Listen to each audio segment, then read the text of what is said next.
Si nous avons des gens dans notre vie qui font des erreurs, nous devons les aider et non pas les juger et les critiquer. Restez avec nous dans Jouissez de votre vie.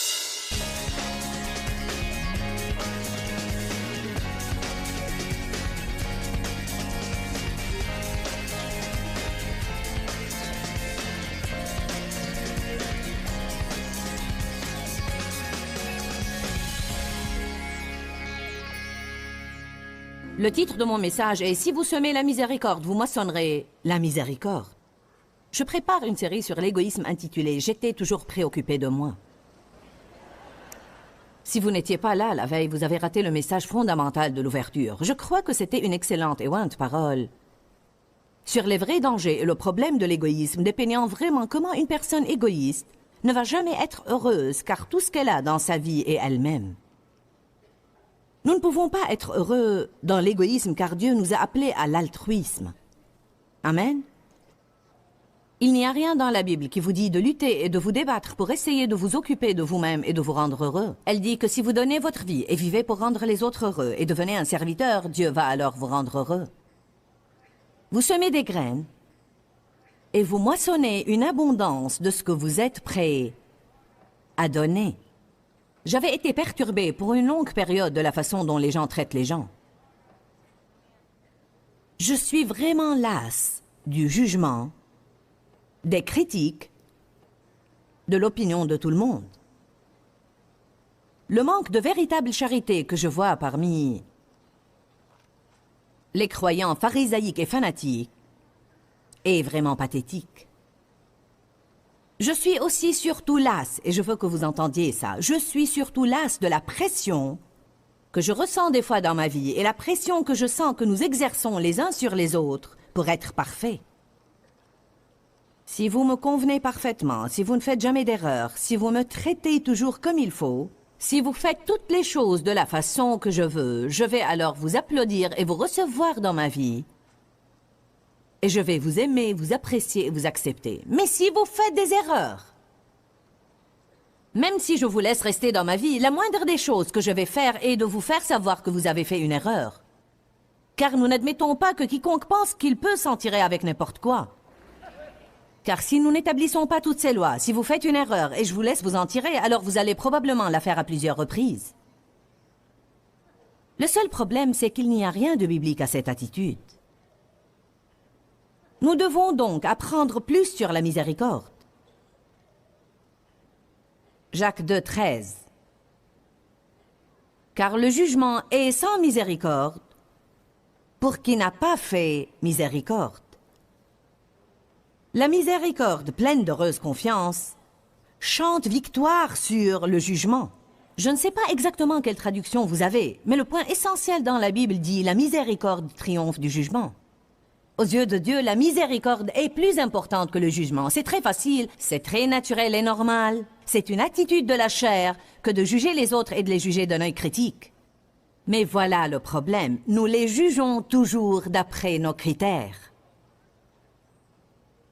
Nous jugeons toujours les autres d'après ce que nous pensons devoir faire si nous étions dans cette situation. Mais la plupart du temps, nous ne sommes pas dans cette situation et nous n'avons jamais été dans cette situation. Et par conséquent, nous n'avons aucune idée véritable de ce que nous aurions fait, car nous n'en avons pas l'expérience.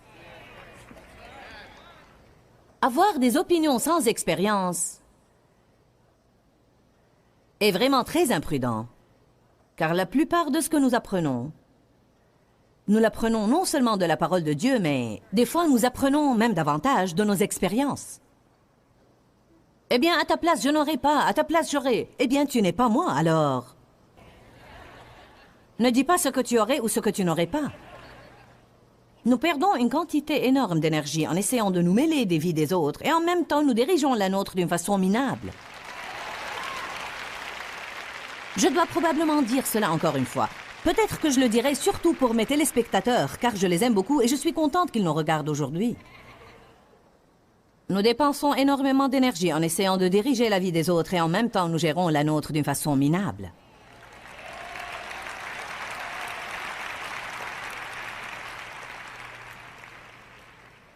La miséricorde triomphe du jugement. Aux yeux de Dieu, la miséricorde est beaucoup plus importante que le jugement. Même Jésus a dit qu'il n'était pas venu pour juger, mais pour sauver. Si nous avons des gens dans notre vie qui font des erreurs, nous devons les aider et non pas les juger et les critiquer. Ça ne veut pas dire ne jamais corriger les autres. Ça ne veut pas dire ne pas affronter les autres. Je ne parle pas de ne pas faire face aux problèmes. Je ne parle pas de laisser tout le monde vous marcher sur les pieds, vous insulter et vous maltraiter. Mais je parle vraiment de ces cas extrêmes. Et vous discernez par l'Esprit de Dieu quand vous devez affronter quelqu'un. Et vraiment, vous ne devez pas l'affronter pour vous, vous devez l'affronter pour lui. Car si vous laissez quelqu'un vous marcher sur les pieds et vous maltraiter, ou si vous laissez un de vos enfants vous parler avec insolence et vous êtes miséricordieux avec lui, ce n'est pas la miséricorde, c'est ne pas vouloir faire face au problème. Je vais dire une chose et vous pouvez en faire ce que vous voulez. Je crois que beaucoup de relations représentées dans cette salle aujourd'hui et que des multitudes d'autres représentées par les gens qui regardent ce programme maintenant sont vraiment en difficulté.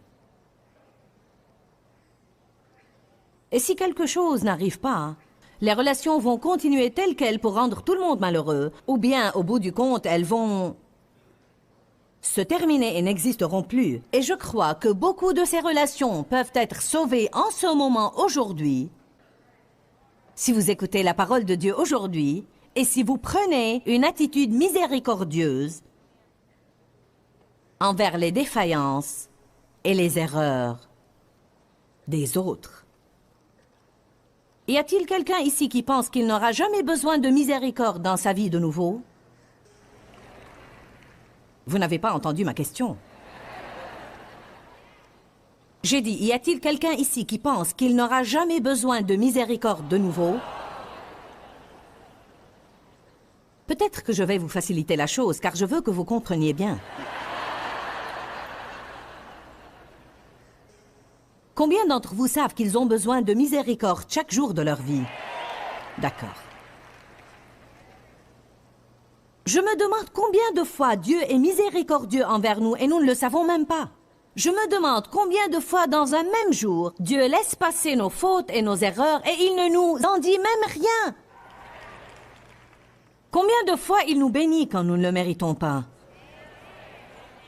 Je me demande combien de fois il nous tire d'affaire ou nous sauve la vie. Je me demande combien de fois il dit « Eh bien, je comprends tes circonstances, je comprends pourquoi tu as fait ça, je comprends d'où tu viens. Je vais t'accorder un peu de miséricorde. Je vais t'accorder un peu d'espace, je veux t'accorder un peu de temps. » Amen. Si nous savons que nous allons avoir besoin de cette miséricorde, la Bible nous dit clairement qu'il n'y a qu'une façon de l'avoir et c'est de la donner.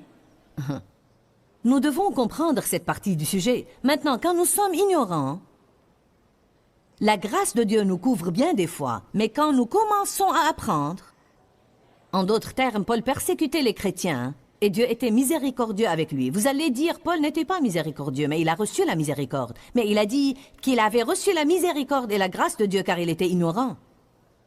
Mais lorsque nous ne sommes plus ignorants, une fois que vous avez entendu ce message,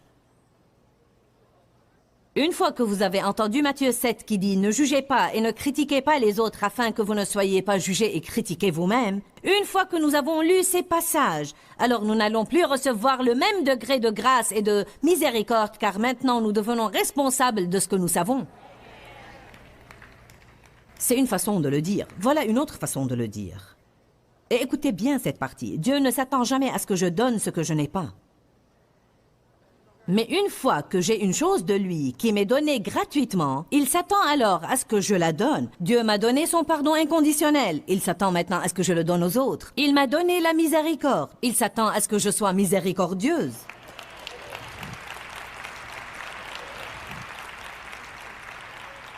Dieu m'a aimé inconditionnellement. Il s'attend maintenant à ce que j'aime les autres inconditionnellement et ne pas les obliger à mériter et à gagner tout ce que je leur donne. Nous avons lu un passage la veille qui dit que nous devons avoir un esprit indulgent car le Seigneur va venir bientôt. Que nous devons laisser tout le monde voir notre altruisme. Que nous devons avoir une nature aimable et un esprit indulgent car le Seigneur est proche. Qu'est-ce qu'un esprit indulgent? Cela veut dire que vous pouvez supporter beaucoup, que vous n'êtes pas soupolé, que vous êtes patient. Cela peut être une autre façon de dire que nous allons être miséricordieux. Nous devons être le genre de personne que l'on doit pousser et pousser et pousser et pousser pour l'exaspérer. Et non une personne qui regarde une autre personne de travers chaque fois qu'elle fait une petite infraction à ses lois et à ses règles. Et je dis ses lois et ses règles car la plupart des gens font leurs propres lois et règles. La situation est difficile dans la société car cette personne veut une chose et cette autre veut une autre. Celle-ci ne veut pas ce que celle-là veut. Si vous donnez à celle-ci ce que voulait celle-là, celle-ci va se fâcher. Donc c'est comme si vous devez être une sorte de géant relationnel. Une sorte d'Einstein de relation pour vous en sortir parmi les gens et savoir exactement ce que tout le monde attend de vous. Une personne veut que vous parliez, une autre ne veut pas que vous parliez. Quelqu'un veut votre opinion, l'autre ne la veut pas. Ensuite, il y a ceux qui vous demandent ce que vous pensez, mais ils ne veulent pas le savoir et ils se fâchent quand vous le leur dites. Ils me déconcertent vraiment. C'est comme vous savez. Comment puis-je t'aider si tu ne veux pas m'écouter? Vous savez? Je veux que vous entendiez une chose aujourd'hui. Le diable rend les choses suffisamment difficiles aux gens. Nous ne devons pas l'aider. C'est une des choses principales que je voulais dire aujourd'hui. Essayez de faire ce que vous devez faire. Est assez difficile à cause de toutes les agressions de Satan, l'oppression et la nature même de la société et tout le facteur de stress qui est dans notre société aujourd'hui. Je répète, le diable n'a pas besoin d'aide. Nous devons nous entraider, pas aider le diable. Allez maintenant. Miséricorde, miséricorde, miséricorde. Alléluia. Je me trouve parfois, même par moments, durant la journée, et c'est juste quelque chose qui se présente dans mon esprit, et beaucoup d'entre vous le font aussi. Je suis dans des situations où je dis miséricorde, miséricorde. Parfois, en conduisant la voiture, « Oh Jésus, donne-moi la miséricorde. » Miséricorde, Seigneur, nous avons besoin de miséricorde. Je crois que c'est une chose qui sort de mon cœur. Tout d'abord, c'est un cri pour la miséricorde dans ma vie. Et puis, je pense que c'est une révélation spirituelle sur comment la miséricorde doit affluer parmi le peuple de Dieu. Une fois de plus, je ne dis pas de ne pas faire face aux choses, mais je dis que les gens vont à une extrême ou à l'autre, soit qu'ils s'occupent de tout dans leur vie et doivent fermer les yeux sur certaines choses et laisser passer certaines choses, soit qu'ils ne s'occupent de rien et laissent les gens les insulter et les maltraiter. La chair aime toujours les extrêmes d'une façon ou d'une autre. La chair ne sait rien de l'équilibre et nous avons besoin d'équilibre. Nous devons avoir un discernement qui vient de Dieu pour savoir quand affronter quelqu'un et quand laisser les choses passer. Chaque membre d'une famille a de mauvaises habitudes. Chaque membre d'une famille a de mauvaises habitudes. Chacun de nous. Il y a des choses que Dave fait et il y a des choses que moi je fais. Dieu m'enseigne à travers ma vie quotidienne, juste comme il vous enseigne. Et une des choses que j'ai remarquées, c'est que chaque fois que Dave laisse, nous avons ces armoires où les lumières restent allumées si vous ne fermez pas la porte. Alors chaque fois que Dave laisse la porte de son armoire ouverte, c'est difficile pour moi d'aller simplement fermer la porte de l'armoire. Je dois le lui dire.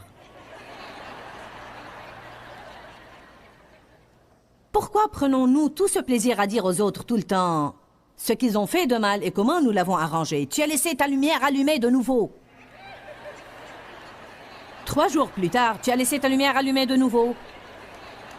L'autre soir, tu as laissé ta lumière allumée de nouveau. Mais ce n'est pas vrai. Combien de fois tu vas laisser cette lumière allumée? Amen. Oui, vous devez apprendre à vos enfants de ne pas laisser les lumières allumées dans toute la maison. Je ne parle pas de ce genre de choses. Mais je dis que lorsque nous traitons d'adulte en adulte, nous ne devons pas mentionner chaque petit rien qui ne va pas. Semez la miséricorde, vous allez la moissonner. Qui ne veut pas entendre parler de chaque petite erreur qu'il fait? Qui pense parfois, ne peux-tu pas simplement me couvrir? La Bible dit, la charité couvre. N'est-ce pas? La charité couvre une multitude de péchés. Voilà comment vous pouvez rentrer chez vous et vous entraîner à faire ce que je prêche aujourd'hui. Commencez juste Avant de dire à quelqu'un ce qu'il a fait de mal, encore une fois, tu as laissé tes chaussettes par terre de nouveau. Tu n'as pas remplacé le papier toilette de nouveau.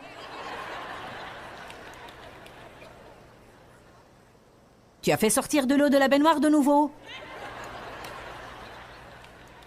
Vous n'allez pas croire combien de petits riens absurdes qui ne changent même rien sont représentés ici même dans cette salle aujourd'hui. Les choses que font les personnes avec lesquelles vous vivez vous rendent vraiment fou. Et savez-vous quoi? Peut-être que si nous nous taisions à propos de certaines d'elles, Dieu délivrerait des gens.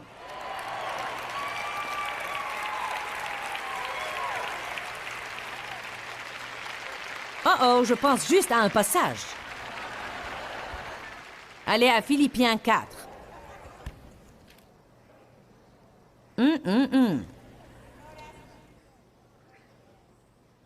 Je ne me suis même pas rendu compte que ce passage auquel je viens de penser allait avec celui de l'ouverture de la veille. Dieu soit loué. Cela veut dire qu'ils vont ensemble. Philippiens 4:5. Que tous les hommes connaissent et perçoivent et reconnaissent votre altruisme, votre amabilité, votre esprit indulgent. Le Seigneur est proche, il va venir bientôt. Ne vous inquiétez pas et ne vous souciez de rien, mais en toutes circonstances et en tout, par des prières et des supplications, avec des murmures, des plaintes et des complaintes. Non? Alors, si je prie et je dis, Dieu, s'il te plaît, j'ai besoin que tu travailles sur Dave à ce niveau, ou j'ai besoin que tu travailles sur un de mes enfants, ou j'ai besoin que tu t'occupes de cette personne. Dieu, j'ai besoin que tu les aides à être plus responsables à ce niveau. Je prie Dieu et je me fie à toi, car je ne peux pas les changer. Quelqu'un peut avoir une révélation qu'il ne peut pas changer les gens? Dieu seul peut changer les gens. Vous pouvez établir des règles et des lois, et vous pouvez tracer vos petites lignes et votre petite boîte où ils doivent vivre pour vous rendre heureux. Mais si le cœur n'est pas changé, écoutez-moi bien, d'une façon ou d'une autre, ils trouveront un moyen de sortir de votre boîte.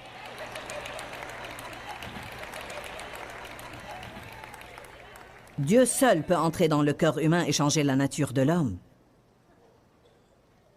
Là, de nouveau, je ne dis pas de ne pas dire aux gens ce dont vous avez besoin, ou ce qui vous rend malheureux, mais je dis que vous ne devez pas leur dire et leur dire et leur dire et leur dire et leur dire et leur dire et leur dire et leur dire. Certains d'entre vous sont en train de leur dire depuis 30 ans. Et ce n'est pas une chose pieuse, vous devenez juste des casse-pieds.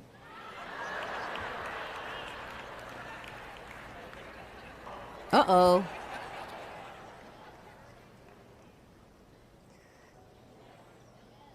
Alors sur ce, je dois prier et puis je dois être reconnaissante. Si je prie pour que Dave se rappelle de fermer la porte de son armoire, et vraiment la porte de l'armoire n'est pas ce grand problème pour moi. C'est un exemple dont je me sers. Il m'arrive de laisser la mienne ouverte parfois avec la lumière allumée.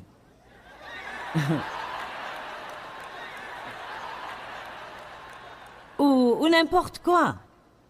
En ce moment, je me sens si aimante envers Dave, je ne peux pas penser à une chose qu'il fait qui mérite.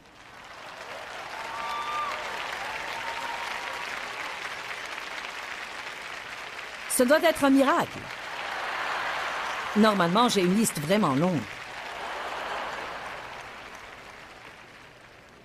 Eh bien, une chose qu'il fait...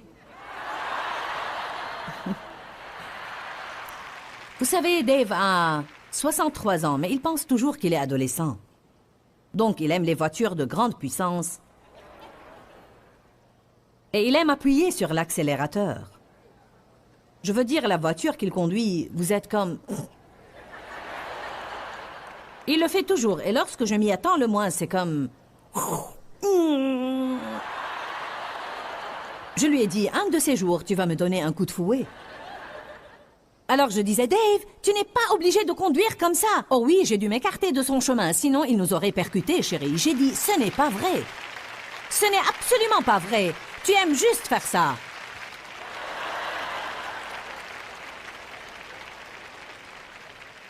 Eh bien, ça m'embête vraiment et je voudrais qu'il ne le fasse plus. Mais il l'a fait toute sa vie et mes plaintes ne vont pas le changer. Alors voilà mon opinion. Quelle que soit la chose qui vous irrite dans une autre personne, priez à son propos, mais alors vous devez prier et remercier Dieu parce qu'il œuvre et il la change. Vous ne pouvez pas prier et ensuite continuer d'embêter la personne parce que cela contredit vos prières. Est-ce que quelqu'un peut louer Dieu ce matin?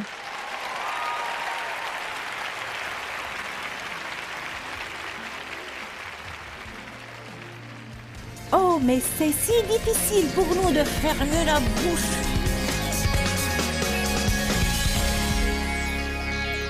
Si vous êtes une de ces personnes parfaites qui ne font jamais d'erreur, je suis navrée de vous avoir fait perdre votre temps aujourd'hui car je sais que vous n'aviez besoin de rien de ce que je vous ai dit. Mais si vous avez vraiment besoin de miséricorde de temps en temps, comme moi, alors je veux juste vous dire, si vous êtes prêt à semer la miséricorde dans la vie des autres, vous allez moissonner la miséricorde. Nous devons apprendre plus sur la miséricorde. D'abord, nous devons recevoir la miséricorde de Dieu, et ensuite nous devons montrer de la miséricorde envers les autres, non pas jouer de la comédie, mais comme une attitude de cœur. Vous savez, je me suis rendu compte que j'ai tant de défauts moi-même, et que j'ai besoin de la miséricorde de Dieu et des autres. La Bible dit, si vous semez la miséricorde, vous recevrez la miséricorde. Je veux répéter de nouveau ce que j'ai dit. Recevez la miséricorde de Dieu, car vous ne pouvez pas donner une chose que vous n'avez pas. Si vous n'êtes pas une personne parfaite et vous avez besoin de la miséricorde de Dieu, il attend, cherche et désire être miséricordieux envers vous. Mais vous devez être prêt à la recevoir. Et ensuite, ce que vous recevez, Dieu s'attend à ce que vous le donniez abondamment. La Bible dit, vous avez reçu gratuitement, donnez gratuitement. Votre vie va être tellement améliorée. Votre niveau de joie va augmenter radicalement lorsque vous commencez à être moins légaliste et plus miséricordieux. La parole de Dieu est notre arme offensive pour pourchasser l'ennemi et lui dire « Tu ne vas pas diriger ma vie, peu m'importe ce que je ressens, ou bien ce qu'est ma nature naturelle. Ma nature naturelle a été remplacée par la nature de Dieu et je vais être comme Dieu dans toutes mes voies. Je vais me nourrir de la parole de Dieu car il y a la vie dans la parole. Que Dieu vous bénisse. À très bientôt. » Pourquoi Seigneur, pourquoi? Dans ce livret, Joyce Meyer nous enseigne à travers la parole comment être délivré de la confusion. Pour obtenir ce livret gratuitement, écrivez-nous à Joyce Meyer, boîte postale 40095-6300 Larnaca, Chypre. Ou bien visitez notre site web www.joycemeyer.org/fr.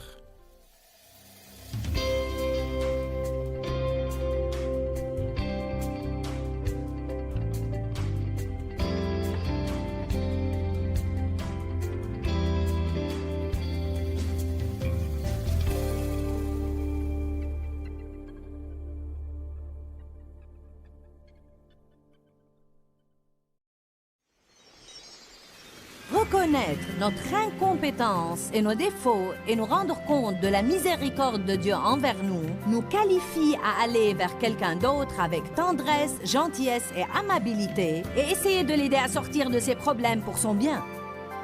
Restez avec nous dans Jouissez de votre vie.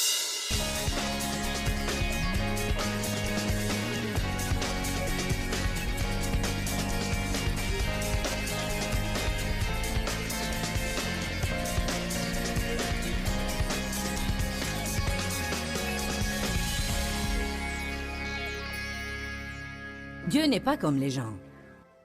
Peut-être que vous avez été élevé par des gens qui ne vous ont pas montré de miséricorde, mais Dieu veut vous la donner. Cela ne signifie pas que Dieu ne va pas nous châtier ou ne nous corrige pas. Il le fait. Dieu m'a donné un exemple à travers mon fils qui a maintenant 24 ans et qui supervise toute une branche des ministères de Joyce Meyer. Mais à l'époque où Dieu a commencé à m'apprendre cela, Danny n'avait que 10 ou 11 ans et il était très indiscipliné. Il a un côté qui aime vraiment s'amuser. Et il est joyeux par nature. Et il a en même temps un côté discipliné en ce qui concerne les affaires. À l'époque, il avait l'air d'être insouciant, sans aucune discipline. Et il voulait juste s'amuser. Il ne se souciait absolument de rien. Tant que c'était amusant, c'était bien et super. Je l'envoyais pour balayer le porche et je le voyais danser avec le balai. Nous avions fait tout notre possible pour lui apprendre un peu de discipline et nous lui avions donné une liste de règles. Si tu suis les règles, tu auras une étoile. Si tu as assez d'étoiles, tu auras un cadeau. Vous savez le système. Ce n'est pas mal pour essayer d'apprendre les valeurs à nos enfants, mais bien des fois nous appliquons ce même système sur nous-mêmes dans notre relation avec Dieu. Nous n'avons pas nécessairement des étoiles quand nous faisons le bien, car tout le bien que nous faisons est en fait une manifestation du Saint-Esprit faisant le bien à travers nous. Et pour commencer, ce n'est même pas de nous. Donc ce que nous pouvons faire, c'est glorifier Dieu. Et si nous faisons des erreurs, il faut demander à Dieu de nous donner la miséricorde. Alors tout est de lui et rien ne nous doit être attribué. Amen. Si j'échoue, c'est de ma faute. Et si je suis bon, c'est à cause de toi. Car c'est toi qui me rends bon. Donc, nous essayons de lui apprendre la discipline et il avait des règles accrochées à sa porte. Comme fais ton lit, sors les poubelles, fais la toilette au chien, vous savez, blablabla. Et le Seigneur m'a fait comprendre un jour comment la charité inconditionnelle et la vraie relation fonctionnent. Il a dit, si le brute du quartier poursuit Danny, et il arrive en courant à la maison criant que le brute du quartier a pris sa balle et l'a envoyée dans l'égout, tu ne vas pas dire, oh Dave, j'entends notre fils appeler au secours. Je crois que le brute du quartier le tourmente de nouveau. Laisse-moi courir vite en bas pour vérifier sa liste. Et voir s'il a fait ce qu'il devait faire. Et si c'est le cas, tu peux sortir les dés. Mais s'il n'a pas fait ce qu'il était censé faire, alors tant pis pour lui. Dieu s'est servi de cet exemple pour m'apprendre qu'il n'est pas comme ça avec nous. Je suis son enfant et nous avons une relation. Et oui, je fais des choses vraiment bêtes. Des jours, je dis, je n'arrive pas à croire que j'ai agi de la sorte. Je n'arrive pas à croire que je suis restée ici à m'apitoyer sur mon sort alors que j'ai ce ministère mondial et que j'enseigne aux autres, ne vous apitoyez pas sur votre sort. Je n'arrive pas à croire, Dieu, que je suis tombée dans ce piège diabolique de nouveau. Quand je demande l'aide à Dieu, il ne me dit pas « Eh bien, laisse-moi vérifier ta liste ». Il me châtie, il me corrige, il ne me laisse pas m'en tirer tout simplement, mais il n'arrête pas de me donner son aide pendant ce temps.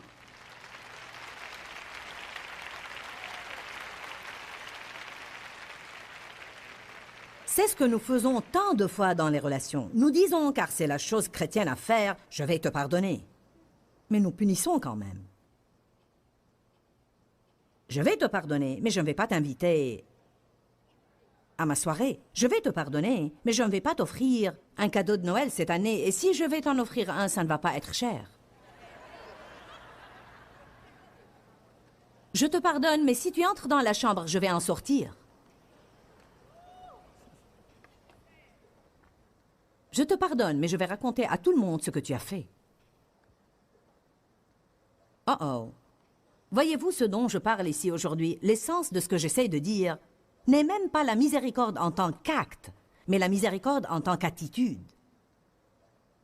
C'est une attitude du cœur que nous devons prendre et que nous devons pratiquer les uns envers les autres.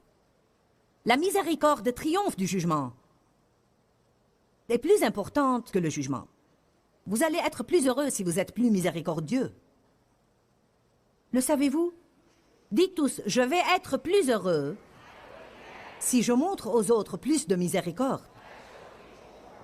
Combien d'entre vous croient qu'ils vont être plus heureux? Matthieu 7:1, ne jugez, ne critiquez, ne condamnez point les autres, afin que vous ne soyez jugés et critiqués et condamnés vous-même. Car juste comme vous jugez et critiquez et condamnez les autres, vous serez jugés, critiqués et condamnés. Et conformément à la mesure avec laquelle vous mesurez aux autres, l'on va vous mesurer de même. Pourquoi regardes-tu de l'extérieur la très petite paille qui est dans l'œil de ton frère et n'aperçois-tu pas et considères la poutre qui est dans ton œil? C'est peut-être la traduction simplifiée, je ne me rappelle pas exactement, qui dit... Pourquoi essaies-tu d'enlever le cure-dent de l'œil de ton frère alors que tu as un poteau de téléphone dans ton œil? Nous sommes aussi stupides que ça. Nous essayons de nous occuper de ces petites choses mineures dans la vie des autres qui nous irritent, alors que nous avons ce grand retentissant et terrible problème dans notre vie, auquel nous ne faisons même pas attention. Comment peux-tu dire à ton frère « Laisse-moi ôter la paille de ton œil » alors qu'il y a une poutre dans ton œil? Hypocrite!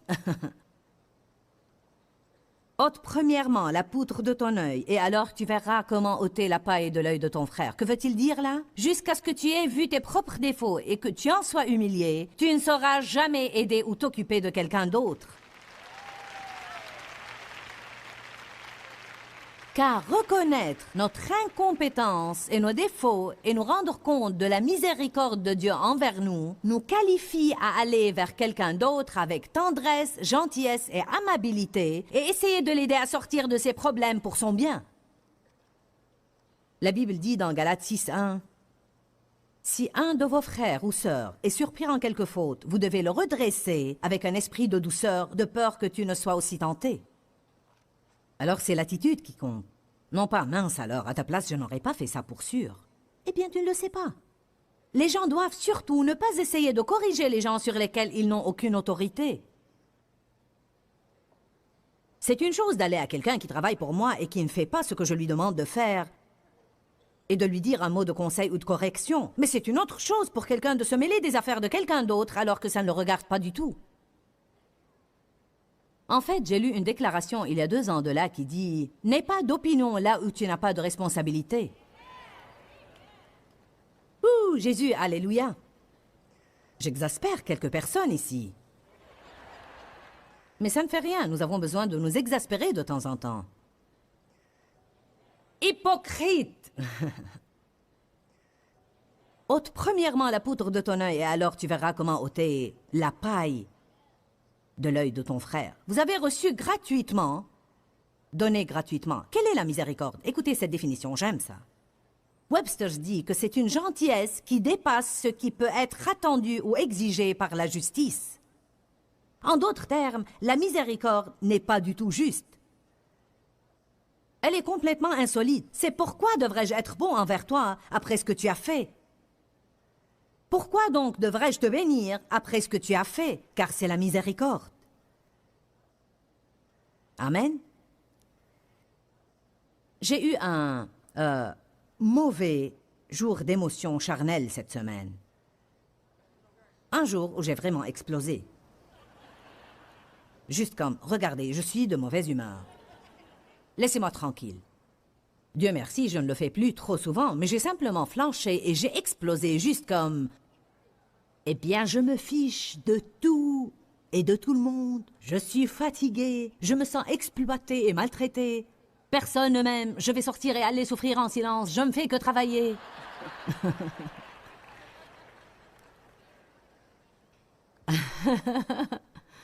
Avez-vous jamais des jours comme ça? Avez-vous jamais eu une vie comme ça? Non, non. Maintenant, voyez, la bonne nouvelle, c'est que j'étais comme ça tout le temps.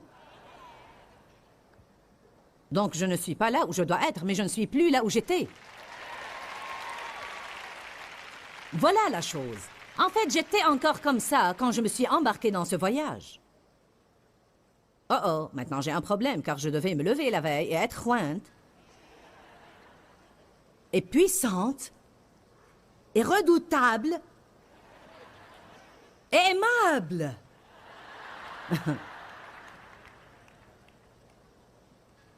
De quoi j'avais besoin? La miséricorde. Dieu, tu dois m'aider. Je n'ai pas honte de vous dire que je fais des erreurs. Je n'ai pas honte de ça, car tout le monde le sait de toute façon. Si vous êtes un peu logique, vous pouvez dire à n'importe qui ici, je sais que tu n'es pas parfait. Dans chaque nouvelle relation, l'autre ne va pas être parfait, mais nous faisons pression sur lui pour qu'il soit parfait. Ce qui n'est pas logique. Alléluia. Miséricorde. Gentillesse qui dépasse ce qui peut être attendu ou exigé par la justice. Il semble que ce ne soit pas juste d'être aimable ou de bénir quelqu'un qui ne le mérite pas. Mais Dieu le fait. Allez à Éphésiens 2:4.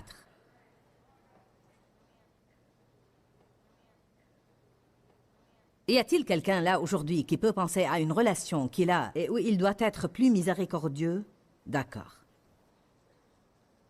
Y a-t-il quelqu'un là aujourd'hui qui sent en fait qu'il est Une des personnes à qui Dieu dit « Si tu vas sortir d'ici et prendre une attitude plus miséricordieuse dans cette relation, la relation pourrait être sauvée. » Amen. Savez-vous ce qui cause la rupture des relations? Le fait de tenir compte des fautes qu'une personne fait et de méditer sur elles. Méditer sur elle jusqu'à ce qu'elle devienne si grande qu'il ne s'agit plus que de ça. Combien les choses pourraient être différentes si en fait nous tenions compte et vraiment faisions attention et méditions sur toutes les petites choses que quelqu'un fait de bien. Mais celle-ci défile si vite et puis il fait une erreur et nous commençons. Toute la journée, toute la nuit et 3 jours plus tard nous disons.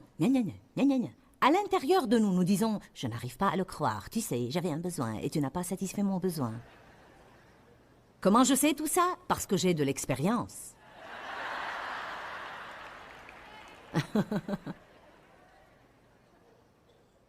Je n'ai pas besoin d'aller acheter des livres de sermons pour prêcher.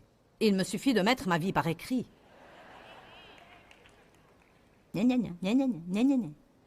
Vous savez, j'avais essayé exprès. J'ai demandé à Dieu de m'aider. J'ai dit, Dieu, aide-moi à vraiment remarquer toute bonne chose que quelqu'un fait et d'en faire tout un plat. Qu'arriverait-il si nous commencions à faire tout un plat de toutes bonnes choses que quelqu'un fait? Mais nous ne faisons pas tout un plat des bonnes choses. Nous n'en tenons même pas compte comme si elles n'étaient pas importantes du tout. Mais quand survient une petite menue infraction à nos lois et règles, nous en faisons tout un plat. Je vais prier pour vous, priez pour moi. Commençons vraiment à remarquer les bonnes choses que les autres font. Mentionnons-les.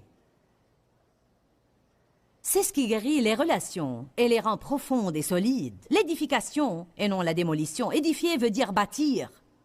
Encourager veut dire aider à avancer au niveau supérieur.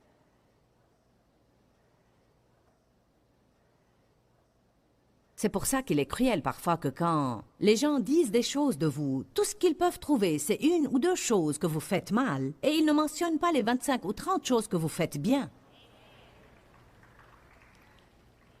Cela fait échouer tout le monde. C'est comme... Ne puis-je jamais faire assez? Quand est-ce que cela va suffire? Dans le système du diable, jamais. Donc nous devons rester dans l'esprit de Dieu et non dans l'esprit diabolique, égoïste et égocentrique. Très bien. Éphésiens 2, verset 4 dit « Mais Dieu, si riche en miséricorde, à cause d'eux et pour satisfaire au grand, magnifique et intense amour dont il nous a aimés, même lorsque nous étions morts, par suite de nos défauts et offenses, nous a rendus à la vie ensemble en association et en union avec Christ. Il nous a donné la vie même de Jésus, la même nouvelle vie avec laquelle il l'a stimulé, car c'est par grâce, c'est-à-dire la faveur et miséricorde que vous ne méritiez pas, que vous êtes sauvés et délivrés du jugement et rendus participants au salut du Christ. Lorsque j'étais morte par mes offenses, lorsque je ne me souciais guère de Jésus, pour beaucoup d'entre nous, lorsque nous blasphémions son nom, il avait les bras tendus vers nous, et son esprit merveilleux nous poursuivait. Lorsque nous étions morts dans nos offenses, et avant même de venir sur la planète Terre, Jésus est mort pour chacun de nous.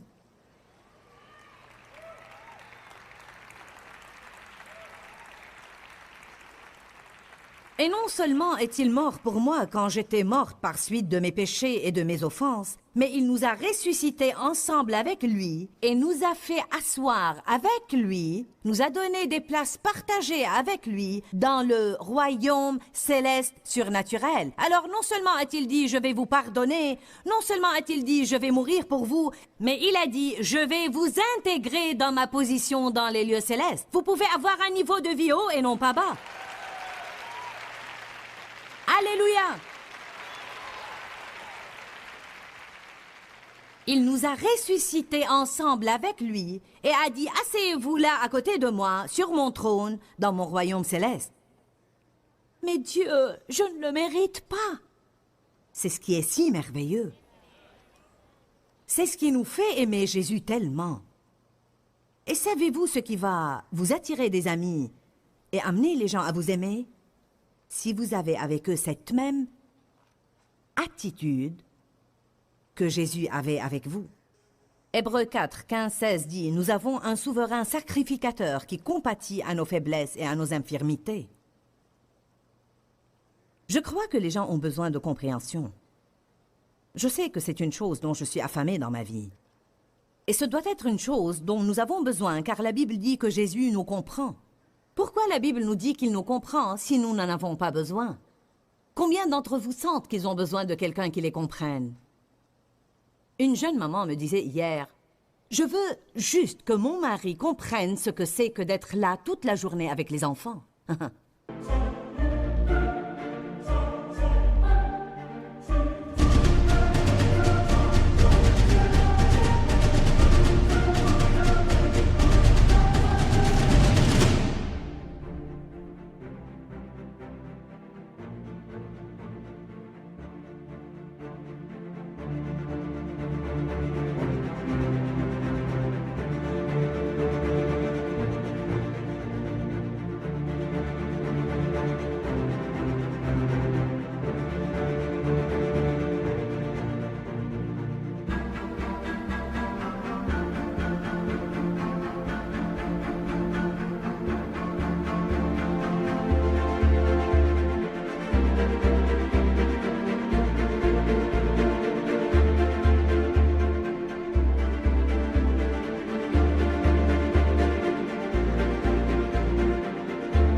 Si vous ne comprenez pas, hommes, dites aux femmes que vous comprenez.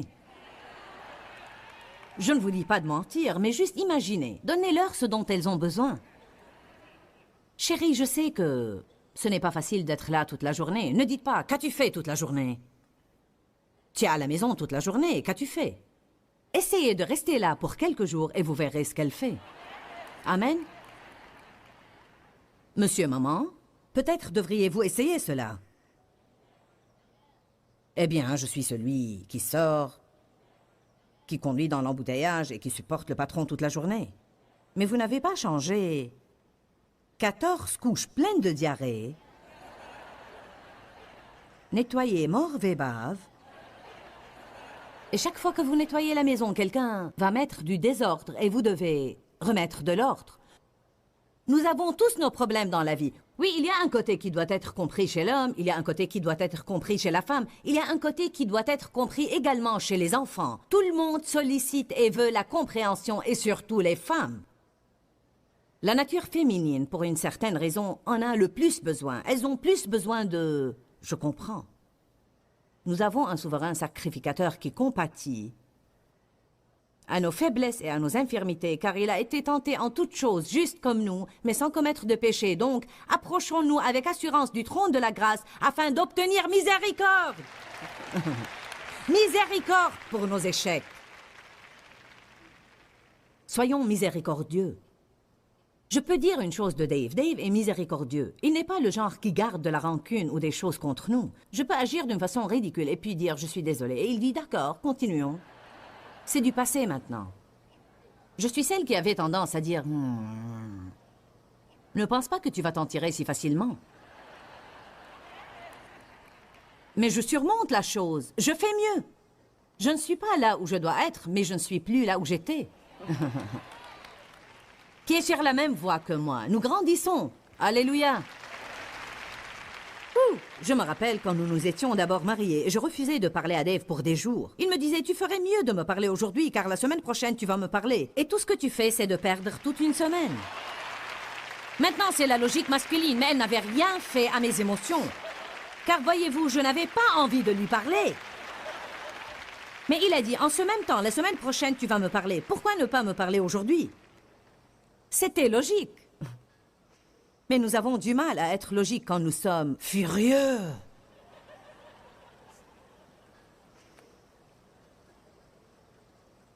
Matthieu 9, 13 dit « Apprenez ce que cela signifie. Je prends plaisir à la miséricorde et non au sacrifice. » Jésus, en fait, a dit « Je veux que vous appreniez la miséricorde. » Allez apprendre ce que cela signifie. N'obligez pas les gens à vous apporter des sacrifices et à payer leurs erreurs, mais donnez-leur miséricorde. Quand vous faites une erreur, recevez la miséricorde de Dieu. Peut-être que vous n'avez pas le don de la miséricorde, mais vous pouvez prendre une attitude miséricordieuse. La Bible dit dans Romains 12 que certaines personnes ont un don de miséricorde. Elles sont nées miséricordieuses. Vous savez, une personne avec un don de miséricorde va conseiller quelqu'un et lui dire « Oh, raconte-moi ça, oh. » Et une heure plus tard, « Oh. » Mais quelqu'un comme moi, j'aurais dit « Tais-toi. »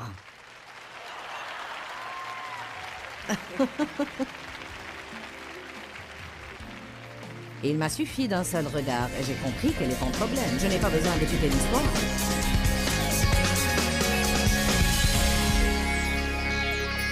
Si vous êtes une de ces personnes parfaites qui ne font jamais d'erreur, je suis navrée de vous avoir fait perdre votre temps aujourd'hui car je sais que vous n'aviez besoin de rien de ce que je vous ai dit. Mais si vous avez vraiment besoin de miséricorde de temps en temps, comme moi, alors je veux juste vous dire, si vous êtes prêt à semer la miséricorde dans la vie des autres, vous allez moissonner la miséricorde.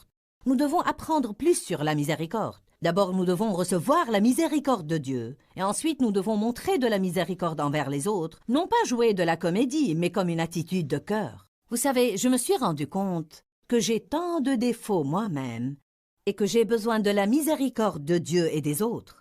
La Bible dit, si vous semez la miséricorde, vous recevrez la miséricorde. Je veux répéter de nouveau ce que j'ai dit. Recevez la miséricorde de Dieu, car vous ne pouvez pas donner une chose que vous n'avez pas.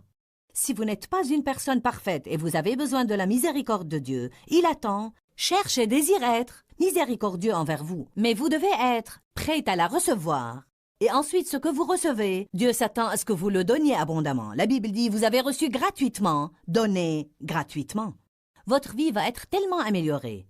Votre niveau de joie va augmenter radicalement lorsque vous commencez à être moins légaliste et plus miséricordieux. La parole de Dieu est notre arme offensive pour pourchasser l'ennemi et lui dire « Tu ne vas pas diriger ma vie, peu m'importe ce que je ressens, ou bien ce qu'est ma nature naturelle. Ma nature naturelle a été remplacée par la nature de Dieu et je vais être comme Dieu dans toutes mes voies. Je vais me nourrir de la parole de Dieu car il y a la vie dans la parole. Que Dieu vous bénisse. À très bientôt. Pourquoi Seigneur, pourquoi? Dans ce livret, Joyce Meyer nous enseigne à travers la parole comment être délivré de la confusion. Pour obtenir ce livret gratuitement, écrivez-nous à Joyce Meyer, boîte postale 40095-6300 Larnaca, Chypre. Ou bien visitez notre site web www.joycemeyer.org/fr.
khắp phương trời vẫn nhớ tới quê hương.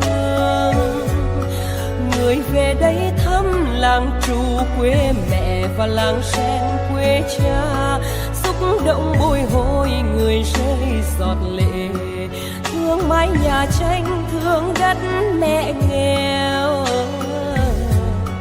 đi suốt cuộc đời mới được thăm.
Thank